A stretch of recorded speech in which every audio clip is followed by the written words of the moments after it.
Salut à tous, aujourd'hui on est parti pour le 1045e épisode de l'After Zap Image. Comme d'habitude, on jette un coup d'œil au programme de la journée. On aura 4 matchs, ce sont les 4 dernières affiches de ces phases de groupe avant donc de débuter les 8e de finale. Donc ce soir à 18h, match très important pour l'Aurora espagnole qui va affronter la Slovaquie. Et dans le même temps, la Suède va affronter la Pologne. Et puis on termine donc à 21h avec le groupe de l'équipe de France. Les Bleus affrontent le Portugal et dans le même temps, l'Allemagne va affronter la Hongrie. On jette un coup d'œil à cette surprise concoctée par Didier Deschamps pour affronter le Portugal ce soir, puisqu'il devrait y avoir un changement de système du côté de l'équipe de France qui évoluait déjà depuis le début de la compétition, mais aussi depuis quelques temps en 4-3-3. Visiblement, d'après plusieurs infos, l'équipe de France va retrouver le 4-2-3-1 ce soir avec normalement un Antoine Griezmann au poste de numéro 10 en soutien de Karim Benzema, et puis sur les côtés on aura Kylian Mbappé et Corentin Tolisso de l'autre côté, et puis donc les deux numéros 6 à savoir N'Golo Kanté et Paul Pogba. C'est un système qui a été utilisé notamment lors du mondial 2018. Donc vous avez aussi la compo probable de l'équipe de France. Donc là sur cette image c'est en 4-3-3, mais l'équipe de France devrait bel et bien jouer en 4-2-3-1 ce soir. À noter aussi normalement la présence de Jules Koundé dans l'arrière-garde des Bleus, latéral droit. Il devrait remplacer Benjamin Pavard ce soir, et on enregistre aussi le retour de Lucas Hernandez. Une déclaration du sélectionneur Didier Deschamps sur ce dernier match face au Portugal qui, on le rappelle, a un intérêt important pour essayer de terminer premier et d'éviter les grosses nations. Si les Bleus terminent deuxième et troisième, ils vont en huitième de finale affronter une grosse nation. Donc c'est quand même un match important ce soir face au Portugal, même si il n'y a pas forcément de pression puisque les Bleus sont d'ores et déjà qualifiés. Il nous dit: l'assurance d'être qualifié donne une certaine tranquillité, mais je ne rentre pas dans un calcul, il faut respecter le jeu, on va chercher le meilleur résultat possible. Petite information du côté du Portugal, Joao Félix pourrait être titulaire ce soir. C'est entré dans l'esprit de Fernando Santos depuis quelques jours, parce que c'est le cas pour l'équipe de France, mais c'est aussi le cas pour le Portugal. Le Portugal doit aussi aller chercher la victoire ce soir, donc il se pourrait qu'il y ait aussi quelques changements du côté du 11 portugais. Ensuite, une déclaration de Karim Benzema qui nous dit: j'ai montré qu'il ne fallait pas baisser les bras, toujours travailler, toujours espérer, et même s'il y a des obstacles, il faut continuer, et un jour ou l'autre, avec ce que tu proposes sur le terrain, forcément tu seras récompensé. Moi, franchement, je n'en doute pas, Karim Benzema va trouver le chemin des filets. Ensuite, une déclaration d'Olivier Giroud qui nous dit: je ne suis pas fini, loin de là, comptez sur moi, papy n'est pas mort, j'ai toujours envie de plus, les objectifs sont là, gagner et rien d'autre, je me concentre sur le terrain et ce que j'ai à faire, le reste viendra assez vite. On enchaîne avec une petite information qui concerne Ousmane Dembélé. Longue déclaration d'Ousmane Dembélé à propos de sa blessure. Il doit donc quitter l'équipe de France. Vous pouvez faire un petit arrêt sur image pour découvrir cette longue déclaration de Ousmane Dembélé, qui souhaite évidemment le meilleur aux Bleus pour la suite de la compétition. Il nous dit: je deviens avec vous les supporters, le premier supporter de l'équipe de France. Ensuite, on jette un coup d'œil, les amis, au nombre de blessures d'Ousmane Dembélé depuis qu'il est arrivé du côté de Barcelone. C'est assez hallucinant, que ce soit en jour d'absence ou en termes de matchs manqués. Ce sont des chiffres vraiment incroyables pour Ousmane Dembélé. 536 jours d'absence, 86 matchs manqués. Il va certainement manquer le début de la prochaine saison avec le FC Barcelone. C'est évidemment très très dur pour Dembouz. On a une déclaration de l'entraîneur du FC Barcelone, Ronald Koeman, qui nous dit: je ne peux pas en dire grand chose de cette blessure, c'est la malchance qu'il soit blessé. Si je compte sur lui la saison prochaine, en principe je compte sur tout le monde. Sa blessure, c'est une chose que vous devez accepter, regarder et analyser. Alors on rappelle que du côté de Barcelone, il y a la blessure d'Ousmane Dembélé, il y a aussi la question de la prolongation de contrat. On poursuit, les amis, avec les informations sur les résultats de la veille, avec notamment la victoire et la qualification de la Croatie qui s'impose 3-1 face à l'Écosse. D'ailleurs, ce match se jouait à Glasgow du côté de Hampden Park. Ouverture du score signé Nicolas Vlasic, égalisation en fin de première mi-temps signé McGregor, et puis en seconde mi-temps le bijou de Luka Modric, et puis un but pour Ivan Perisic. Regardez ce but magnifique inscrit par Luka Modric. Là vous avez l'image arrêtée avec l'extérieur du du pied droit de Luka Modric, un ballon vraiment bien fouetté par Luka Modric. Ce ballon, il va aller tout droit dans la lucarne du portier écossais. Un geste d'une pureté rare de la part de Luka Modric, un joueur toujours très élégant sur le terrain. Petite stat d'ailleurs sur Luka Modric, qui est désormais le joueur le plus jeune de l'Euro, à 22 ans et 273 jours en 2008, à avoir marqué avec la Croatie. Il est aussi le joueur le plus âgé à avoir marqué avec la Croatie lors d'un Euro à l'âge de 35 ans et 286 jours hier. Assez impressionnant cette longévité pour le numéro 10 croate. Déclaration d'ailleurs de Luka Modric qui nous dit: le football est un jeu qui se joue avec la tête. Tu peux mettre toute la force physique que tu veux. Il y a une chose qui s'appelle l'intelligence footballistique qui sera toujours essentielle. Le physique ne supplantera jamais l'intelligence. Très belle déclaration de Luka Modric. Autre statistique du côté de la Croatie, c'est le 9e but inscrit par Ivan Perisic hier en tournoi majeur, donc Euro plus Coupe du Monde. Aucun autre joueur dans l'histoire de la sélection au damier n'a fait mieux que Ivan Perisic. Petite information aussi sur le buteur écossais, Callum McGregor, qui est devenu le premier joueur écossais à marquer lors d'un Euro depuis le 18 juin 1996. À l'époque, c'était face à la Suisse, un but d'Ali McCoist. Entre-temps, l'Écosse a tiré 46 fois au but sans trouver la faille dans la compétition. Alors évidemment, l'Écosse est déjà éliminée, mais je pense que voilà, tout le peuple écossais a vraiment vibré pendant cette phase de groupe. Hier, il y avait une très très belle ambiance, comme d'habitude avec les fans écossais du côté de Hampden Park. Autre résultat hier, la victoire de l'Angleterre à Wembley. Les Anglais s'imposent 1-0 face à la République tchèque grâce à un but de Raheem Sterling. Sur un gros travail de Jack Grealish sur le côté. D'ailleurs, c'est une passe D pour Jack Grealish qui était titulaire.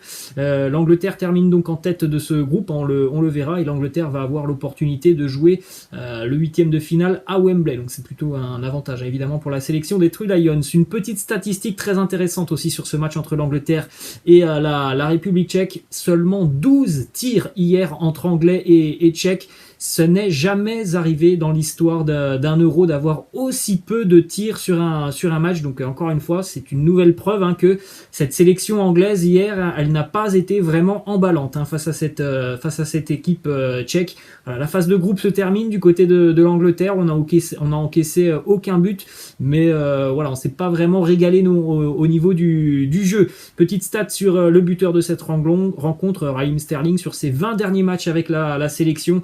Il totalise quand même 14 buts inscrits et 7 passes décisives. C'est vraiment lui l'artificier de la sélection anglaise. Ensuite, on enchaîne avec les passes reçues par Harry Kane. Alors ça, ce sont les passes reçues par Harry Kane lors des 2 premiers matchs de l'Euro. Et comme vous pouvez le constater, malheureusement pour Harry Kane, on a beaucoup de mal à le trouver. C'est aussi ce qu'on avait dit la semaine dernière. Il y a un problème d'animation offensive du côté de l'Angleterre. On ne trouve pas Harry Kane dans cette surface de réparation. Et vous pouvez le voir, il ne touche quasiment aucun ballon dans la surface de réparation.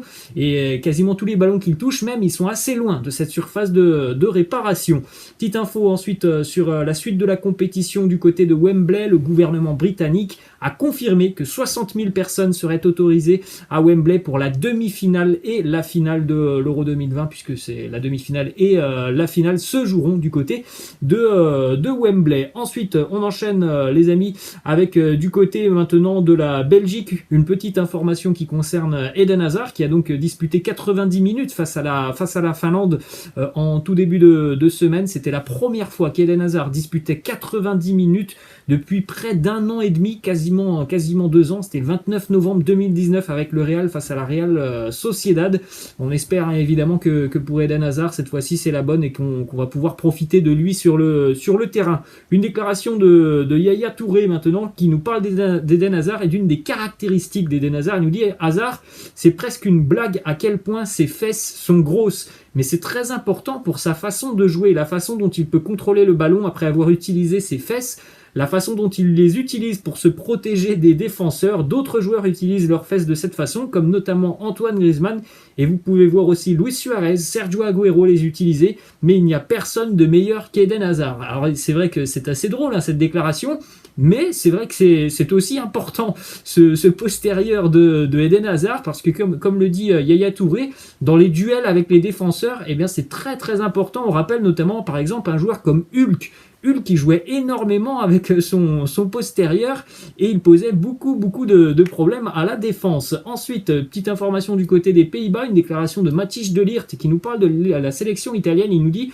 je vois une très bonne sélection italienne, ils jouent avec un style non italien, ils attaquent beaucoup, même si comme nous ils ont affronté 3 bonnes équipes, mais pas de top nation. Ce sera leur prochain objectif et le nôtre aussi. Il est vrai que voilà, on n'a pas forcément eu l'habitude depuis de nombreuses années maintenant, voire des décennies, de voir une sélection italienne autant joueuse, mais ça n'empêche pas les Italiens d'avoir quand même toujours cette solidité défensive qu'on leur connaît. Hein. C'est l'une des réputations de l'Italie, de toujours savoir bien défendre. Ensuite, on enchaîne les amis avec quelques infos mercato. Selon les infos de Sky Sport Italia, le Paris Saint-Germain s'intéresse à 2 joueurs du Napoli, à savoir Kalidou Koulibaly, mais aussi Fabian Ruiz. Autre info du côté du Paris Saint-Germain, l'une des pistes parisiennes, Sergio Ramos, Pablo Sarabia, l'un de ses coéquipiers en sélection, même si voilà, Sergio Ramos n'est pas en sélection en ce moment. Pablo Sarabia nous dit être prêt à jouer les intermédiaires. Il nous dit: le président Al-Khelaifi ne m'a pas demandé le numéro de Sergio Ramos, nous verrons ce qu'il va dire.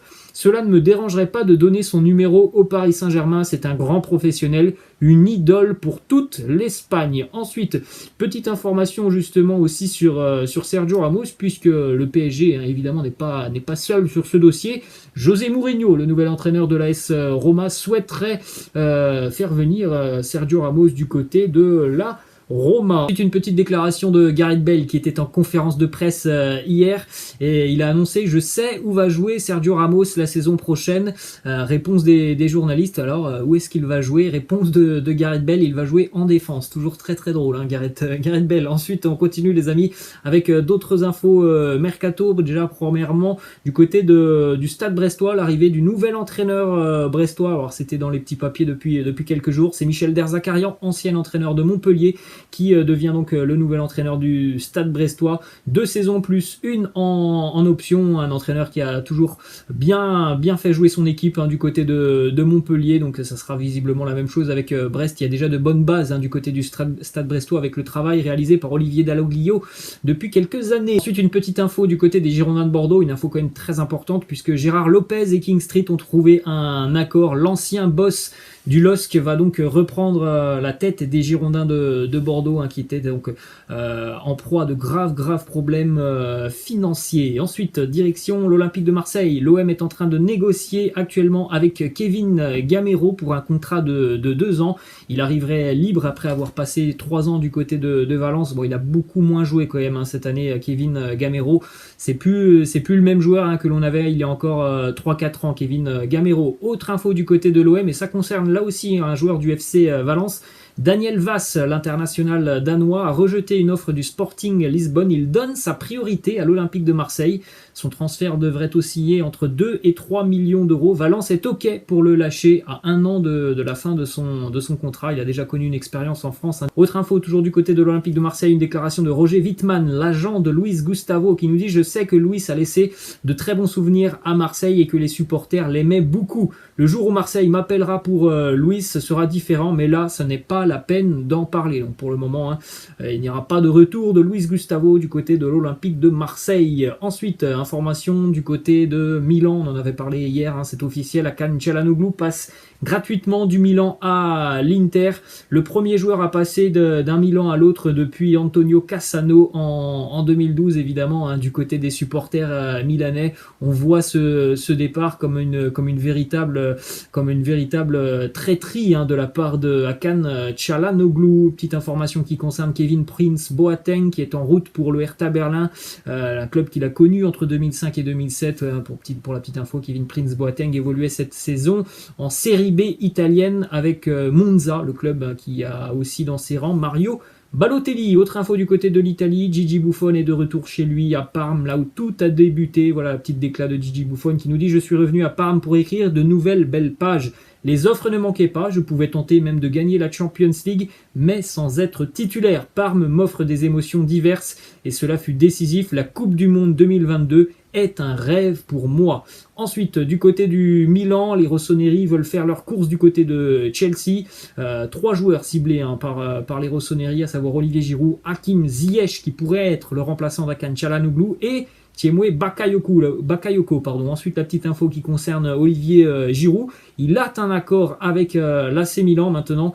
Le club italien tente de négocier aussi avec les Blues de Chelsea. Ensuite, du côté de Manchester United, les Red Devils travaillent toujours à l'arrivée de Jadon Sancho, mais ils pensent aussi à se renforcer dans le secteur défensif. Deux noms ont été ciblés par les Red Devils, à savoir Raphaël Varane, mais aussi Pau Torres. Ensuite, du côté de Norwich, qui est promu, qui est de retour pour la saison prochaine en Première Ligue, les Canaries enregistrent l'arrivée de Milot Rashica, l'ailier kosovar qui évoluait du côté du Werder Brême. Le Werder a été relégué, donc Milot Rashica s'engage du côté de Norwich. Un bon joueur, hein, Milot Rashica, plus d'une vingtaine de buts marqués avec le Werder sur les 3 dernières saisons de Bundesliga. Du côté du FC Barcelone, le Barça pense bien à Adama Traoré, puisqu'Adama Traoré a annoncé depuis 24 ou 48 heures qu'il se verrait bien retourner du côté de Barcelone.